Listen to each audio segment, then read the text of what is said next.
Elle sombre peu à peu. Bientôt 3 mois que ça s'est passé. Elle ne s'en est jamais remise.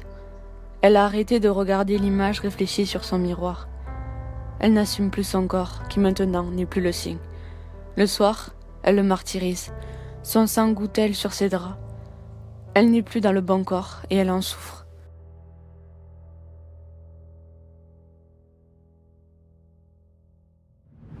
Son langage n'est plus celui d'une petite fille, mais celui d'une grande. Elle ne se respecte plus non plus. Ses formes sont de plus en plus montrées par ses habits voyants. À l'école, à chaque cours, elle part dans le couloir pleurer. Les images de cet après-midi-là tournent en boucle dans sa tête. Personne ne comprend ce qu'elle a. Elle ne va pas bien et personne ne répond à son appel de détresse. Le matin, lorsque ses amis lui demandent si ça allait, elle répond que c'est le manque de sommeil. Mais la vérité, c'est qu'elle a passé la nuit à pleurer. Traumatisée par ce qu'elle a vécu, elle ne veut pas sortir de chez elle par peur de croiser son regard. Elle se méfie des autres garçons et ne connaît plus l'amour. Elle ne vit plus une vie de jeune fille de son âge comme ses amis.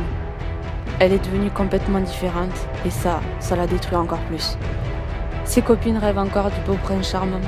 Elle n'a plus la même maturité que les autres. Son sourire a disparu depuis longtemps. Elle ne dégage plus cette bonne humeur comme avant. Les mauvaises notes ont remplacé les bonnes. Un soir, encore retrouvée face à elle-même, elle se mutile en s'acharnant sur son corps martyrisé. Mais tout ça ne lui suffit plus, alors elle se frappe. Mais encore une fois, ce n'est pas assez fort. En se dirigeant dans la salle de bain, elle tombe sur des cachets.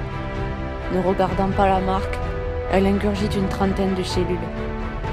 Elle sort et rejoint sa famille comme de rien n'était. Après le repas, son corps se sentit faible. Ses jambes étaient faibles. Elle avait du mal à rejoindre sa chambre. À ce moment-là, lorsqu'elle fut dans ses draps froids, elle se sentit en paix. Elle était bien. Son cœur était léger.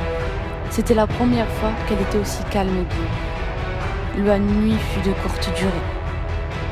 Elle vomit. Elle a été sauvée. Une petite étoile veille sur elle. Elle ne le comprit pas encore. Sa vie ne changeait pas. Toujours la même sensation de dégoût. Alors elle recommença. Elle s'enfila des produits dangereux, mais rien ne faisait effet.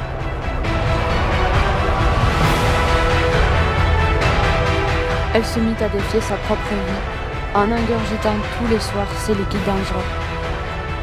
Elle abandonna toutes ses conneries très vite, et continua de vivre sans vraiment vivre.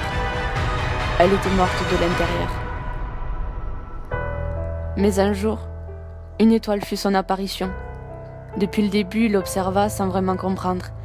Il l'intrigua. Il voulait savoir, mais trop timide pour l'approcher, il ne fit que la regarder. Lui ne connaissait rien à la vie. Ils étaient totalement différents, mais son innocence va lui servir.